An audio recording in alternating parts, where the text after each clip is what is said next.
Հայաստանի ամերիկյան համալսարանի հայ մարտահրավերության թվային գրադարանը ողջունում է բոլորիդ, մեր հերթական միջոցառումն է, մենք երբեք դեռ որևէ մեկ առանձին վերցրած գրքի շնորհանդես չէինք արել, սա առաջի դեպքն է, բայց ինքը շատ նշանակալից է եւ սա այն դեպքերից է, որ միկրոհիստրին օգնում է հասկանալ մակրոհիստրին, սա այդ դեպքերից է, որ փոքրիկ մի պատմություն կարող է դառնալ շատ ավելի մեծ թեմայի քննարկման նյութ։ Վերջերս մենք թվայնացրեցինք արևելահայ մի աղջկա Հեղինե Մելիք Հայկազյանի ուղևորությունը Ճապոնիա արված ռուս-ճապոնական պատերազմից առաջ 1904 թվերի։ Կարող եք երևակայել այն ճանապարհը, որը անցել է այդ աղջիկը Կովկասից Մանջուրիայի վրայով մինչև Ճապոնիա այդ տարիներին։ Բայց մինչև ուղեգրության անդրադառնալը կուզենամ երկու բան պատմեմ, ինչպես անձամբ իմ կյանքում հանդիպում եղավ Մելիք Հայկազյան Հեղինեի ընտանիքի հետ։ 1992 թվականին, երբ աշխատում էինք ֆրանսիական դիվաններում, կնոջս հետ Զատկվա տոներին մեկնեցինք շրջագայելու ֆրանսիական մի քանի գավառներ, կենտրոնական Ֆրանսիայից մինչև Նորմանդի։ Կենտրոնական Ֆրանսիայում Սենտենյան լճի ափին Զատկվա գիշերը ապրիլի 25-ներ, թե 26-ներ կարծեմ, մեր ուղեկցող ազգականների հետ, որոնք Պոլսի վերջին լուր թեստի վերջի խմբագիր Հակոբ Հակոբյանի որդիներ, նշանավոր հայ մտավորական Տորկ Տեր Հակոբյանը և ֆրանսահայ բժշկուհի Նորա Տամլամյանի ուղեկցությամբ Զատկվա գիշերը գնացինք Սենտենյան լճի ափին հանդիպելու մի հայուհու, որ ապրում էր իր առանձին կալվածքում լճի կողքին անդարի մեջ միայնակ, իր 5-6 շներով, կադուներով, պատերով, սագերով և այլն, անդարի եզերքին տրված էր իր երաշտական ճուտակի համար նախատեսված նոտակալը, մյուս օրը առավոտյան ժամը 6-ին պիտի լսվեր այդտեղ ճուտակի ձայնը, ինքը ճուտակ էր նվագում, ուրեմն սա այս կինը Հեղինե Մելիք Հայկազյանի աղջիկն էր, դա հետո պիտի իմանամ, Վարյա Մելիք Հայկազյան և ամուսնու ազգանունը վերցրած նաև Բեգզադյան։ Սա այս կինն է, որը մեզ դիմավորեց այդ ծառուղում, որ տնկել էին ինքը և իր ամուսինը, նշանավոր ճարտարապետ Խաչատրյանը, որ Թամանյանի և Հալաբյանի աշակերտն էր, և հայ ճարտարապետության մասին բազում գրքեր ունի, կտեսնենք դեռ գրքերն 92 տարեկան էր այս կինը, և ինքը հայտնի էր ամբողջ Ֆրանսիայում, որպես Ֆրանսիայում պոլիոմելիտի բուժման գլխավոր ճատագովներից բժշկուհի լինելով, օր ծերության թողել էր Փարիզը, գնացել էր Գավառում ապրելու։ Ամուսնու հետ սարքել էին իրենց առանձնատունը, հսկայական մի տուն, ամուսնու ճարտարապետությամբ, հայկական ոճը պահելով, ամուսին արդեն կենդանի չէր, երբ որ մենք տեսանք, ինքը մեզ դիմավորեց այդ ուրեմն Կուդղի անկյունում, անչափ ուրախ էր, որ հայաստանցիներ են եկել, շուշեցի այս կինը, Մելիք Հայկազյան ընտանիքից, Մելիք Հայկազյանները հավանաբար գիտեք 16-18-րդ տարերում ներկայիս Քաշաթաղի նախկին Լաչինի տոհմական մելիքական ընտանիքներ և այսօր էլ Լաչինում վերականգնված են մելիքական ավարանքները իրենց։ Մայրը Հեղինեն կրթությունը ստացել էր Շուշիի ռեալական վարժարանում, այնուհետև Ֆրանսիայում և Անգլիայում։ Լեզուների գիտակ, նույն աղջիկը, սա շներով մեզ դիմավորեց այդ ալեայի սկզբում, շների անունները տրել էր իր հոր եղբայրների անուններով, այո, բոլորին, մեկը Տիգրան Բեգզադյան, որ առաջին հանրապետության դիվանագիտական միսիայի ներկայացուցիչներ Բաքվում, ապա Թիֆլիսում, և իր հայրը մեր, Տիգրան Բեգզադյանը, մյուս շան անունը Ալեքսանդր էր, որը Ալեքսանդր Բեգզադյանը Պոլշևիկյան Հայաստանի արտգործնախարարն էր, կարգուները, բոլոր ինքը իրեն շրջապատել էր իր գերդաստանով, բայց կենտանական աշխարհից եւ բոլորի հետ խոսում էր հայերեն։ Այսինքն շները հայախոս էին։ Շատ կարևոր հանգամանք է սա։ Այո, Ֆրանսիայի մեջտեղում։ Հնարավոր չէ սա չարցանագրել։ Կադուները նույնպես։ Սա ամուսնու գրքի վերջին հրատարակությունն է, որ հրատարակեց նշանավոր գրաբարի առաջաբանով լույս տեսավ ֆրանսիական ամենահայտնի ուրեմն պարբերական շաշկի մեջ նշեցի, որ Թամանյանի աշակերտն էր եւ Հալաբյանի հետ Մոսկվայում էր աշխատակցում «Վապրոսի արխիտեկտուրի» ժուրնալում հսկայական քանակի հոդվածներ ունի եւ ճարտարապետ էր եւ ճարտարապետության պատմաբան։ Քանի որ Զադիկ էր, սեղանին տեսնում եք չորեքներ էինք տարել եւ ներգված ծվել իրեն, անչափ երջանիկ էր, շներն էին դժգոհ, որ ադորները մենք զբաղեցրեցինք այդ օրը, հա, Տիգին Վարյան, եւ մյուս օրը մեզ ուղեկցեց Սենտենյալ լճի մոտ գտնվող նշանավոր գերեզմանատունը, որտեղ թաղված էին իր ծնողները, Հեղինե, Մելիք Հայկազյանը եւ ամուսինը Տիգրան Բեգզադյանը։ Այս է գերեզմանը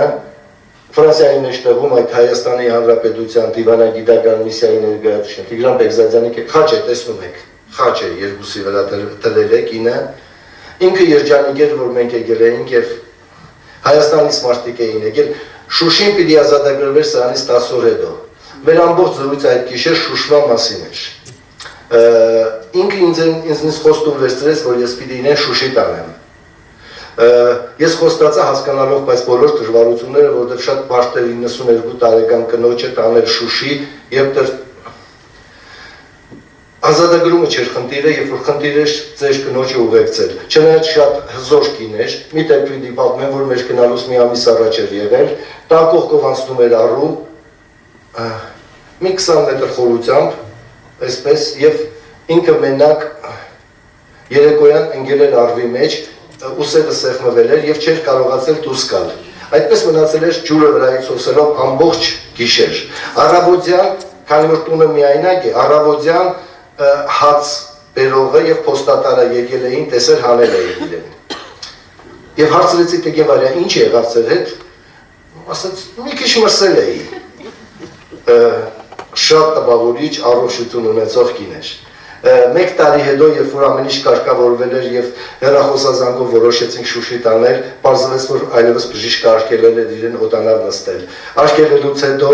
մեկ ամիս ապրեց, երբ որ իմացա, որ այլևս Շուշի չի գնալու։ Հետաքրքիր ընտանիք է, ինքը իր պատմությունն ունի։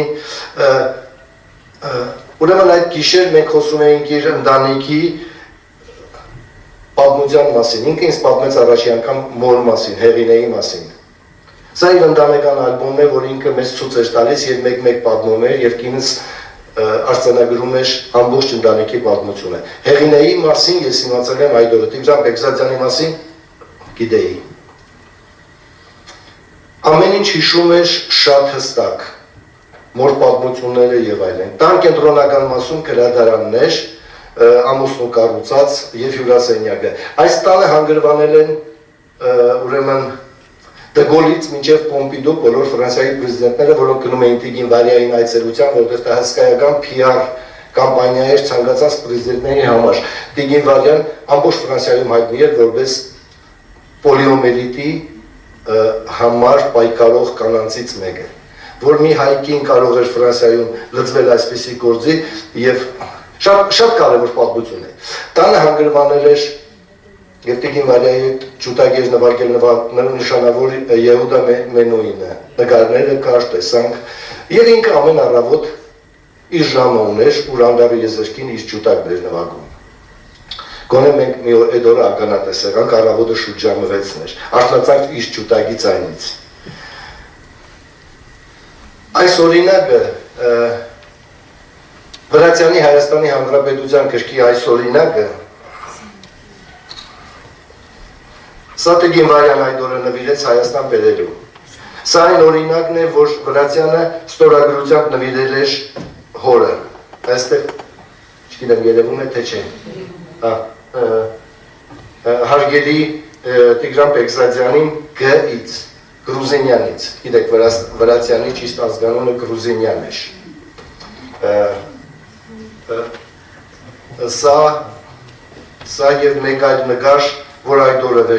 նվիրեց այս մյուս նկարը։ Սա Հայաստանի Հանրապետության պատվիրակությունն է, որ մասնակցել էր 19 թվականի Փարիզի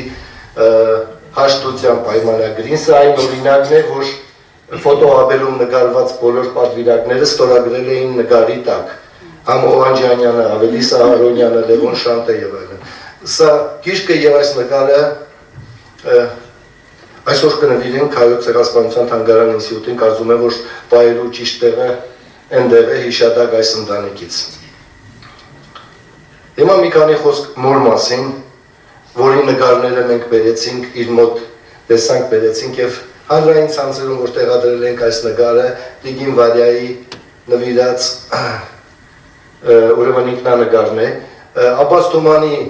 Աբբաս Թումանում է Վրաստանում, ուր իրենց ընտանիքը պարբերաբար հանգրվանում էր հենց մոր Հերինեի պնդումով նշանավոր Հովհաննես Թումանյանի, իրենց ընտանիքի ամենամտերիմ բարեկամներին։ Բարեկամներ էին բոլորը, ամբողջ թիվիզի մտավորականները։ Հերինեի ծնողներն էին ֆինանսավորում ինչպես Ռաֆու որոշ կրկեր, այդ նաև Ռաֆու կրկերից, այդպես է մինչև Թումանյան։ Բազում կրկեր կան, որոնց վրա գրված է բարերարները, դա Հերինեի ծնողներն էին։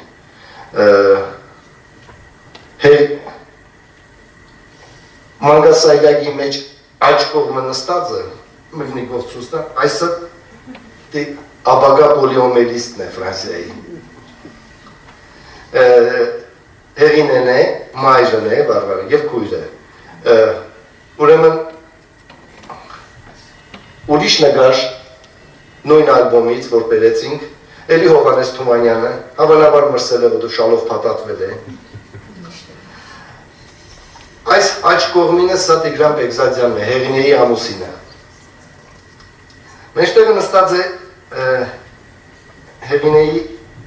առջև նստած է մեկ այլ հայ աղջիկ, որի անունը եւս ապագայում գիտությունը պիտի լսի, ձայնը պիտի լսվեր Ճապոնիայից, սա նշանավոր հայ ազգագրագետ Սրբուի Լիսիցյանն է,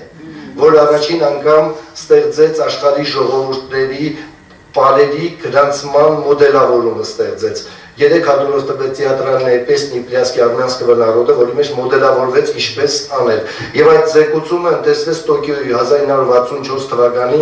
անթրոպոլոգների համաշխարհային գիտաժողովում։ Այդ գիտաժողովը հայերիս հետ կապված, ընդհանրապես Տոկիոն հետաքրքրել է, չգիտեմ ինչու, հայ աղջիկներին եւ օդը հայերի հետ կապված օդար աղջիկների։ Նույն գիտաժողովում ամերիկացի անթրոպոլոգ Մարկ Ռեդմիդը պլենար նիստում առաջարկեց հայոց լեզուն դարձնել միջազգային լեզու, իր ճկունության պատճառով։ Սրբուին եւ Հերինեն իրար կողքի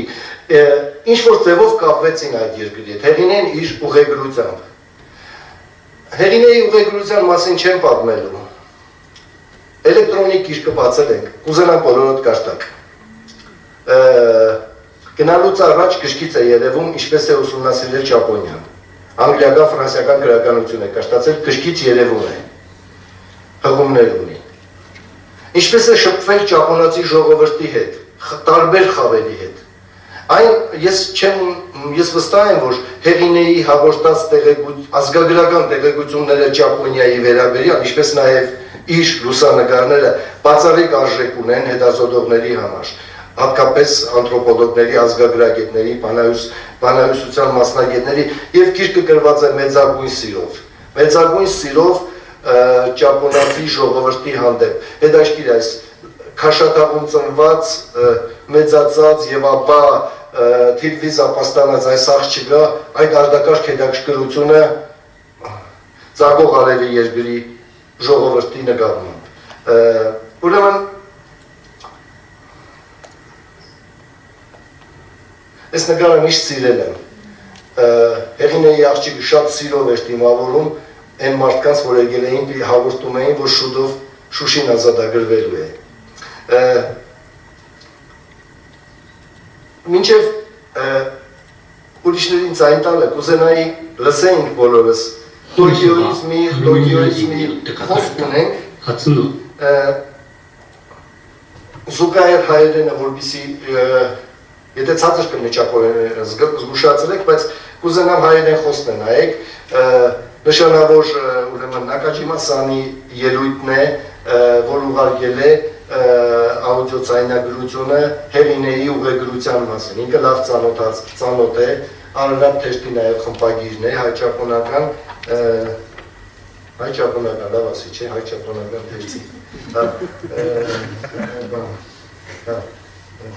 Լսենք, Նակաջիմասյանին։ 日本見聞記では深い見識を持って日本人の魂、心を愛したアルメニア女性が描く日本印象記の傑作と言えよう。新旧の文化や習俗の混交する近代日本を捉え、伝統の特質を浮き上がらせる情報を含むものであり、1905年の出版は誠に意義深い。1854年3月に江戸幕府とアメリカ合衆国の間に日米和親条約が締結された。鎖国の重い扉が開かれると日本にやってくる人々が増加した。外国人はさまざまな立場、視座から日本の近代化の過程の観察者となった。欧州ではジャポニスム、日本主義のブームが起き、オールコック、シュリーマン、ストーンなどによる日本の見聞記も出版されていた。さて、本書を読んで興味深く感じた点をいくつか挙げよう。筆者は6月に長崎に上陸し、日本見聞の旅を始めた。芸術家、絵描き、芸者さんのお稽古等々を記述しているが、神道の項で筆者はラフカディオ・ハーンが来日後初めて表した作品集から知られぬ日本の面影 Glimpses of a Familiar Japan 1894年間を引用紹介している。雲仙に向けてでは標高差があまりに大きく、途中で人力車が不能となったため籠に乗り換えたが揺れが激しい乗り物であったこと、温泉では混浴の習慣が残っていた。長崎から1895年に日清講和条約が締結された下関を経由して瀬戸内海を航路で神戸へ向かった。美しい瀬戸内海。神戸は経由地に過ぎなかったためか、ダイアナ・アプカー夫妻が経営していたグレートイースタンホテルについての記述は残念ながらない。家屋の構造、建築、庭園、知恩院、芸者、歌舞伎などについて、またお盆や冬の行事にまで詳しく述べられていて、筆者の深い見識には驚嘆させられた。登校時、児童は声を揃えて「おはよう、おはよう」と言い交わす。挨拶礼儀の大切さを若い頃から得得させていた日本の教育を高く評価している。京都の夜では祇園祭りを家屋の2階から見物した際、ある王将からアルメニア人はオスマントルコのスルタンの抑圧にこうして戦っているのですよねと語りかけられて、よく知っているなと感服した。横浜、東京では日光、箱根、鎌倉などを訪問。横浜は経由しただけであったが、ひなびた漁村が近代的建物で構成される港町になっていたことに驚いた。総じて当時の文化、習俗が現代日本にも通じているところがあると感じた。なお、25枚の写真は19世紀末の日本を視覚的に記録した貴重な資料となっている。本書がアルメニア人だけでなく、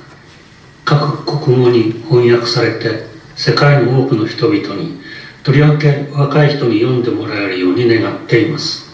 アンナ・バルタニアンさんも日本研究を今後とも熱心に続けてください。また、本書をデジタル化する皆様の成功を祈っています。Գրքի շնորհակալություն Նակաջիմասյանին այս հետաքրքիր դիտարկման համար, որ ինքը արեց Հերինեի գրքի վերաբերյալ։ Գրքի ես տեղեկացնեմ ուղղակի, որ արդեն առաջարկներ ունեն գիրքը ինչպես հայերեն, այդպես էլ ճապոներեն եւ անգլերեն հրադարագելու վերաբերյալ։ Երեք անգլերեն էլ եղավ Լոնդոնից մեր բարեկամները տեղեկացրեցին, որ շատ հետաքրքրված են թարգմանաբար անգլերենով տպագրելու։ Կարծում եմ մի նոր կյանք է հաղորդելու այս աղջիկա դիտողունակությանը, գիտեք մի բան է միշտ տղամարդու հայացքով նայել ազգերին, սովորույթներին, իրենց մեջ մի բան է, կանայք ավելի դիտողունակ են, ավելի մնայուն արժեքներ են տեսնում, շատ հաճախ կենցաղ են տեսնում, որ շատ հաճախ տղամարդու աչքերից կարող է վրիպել։ Շնորհակալություն